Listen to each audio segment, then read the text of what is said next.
Ready na ba ang lahat papunta dito sa langit?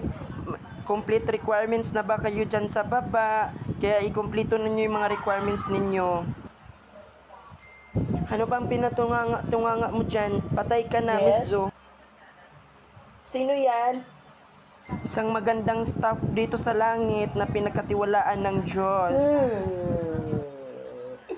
Wala kang magawa.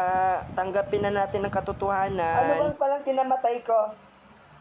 Based sa report, Miss Zo, ikaw daw ay humahabol ng lalaki.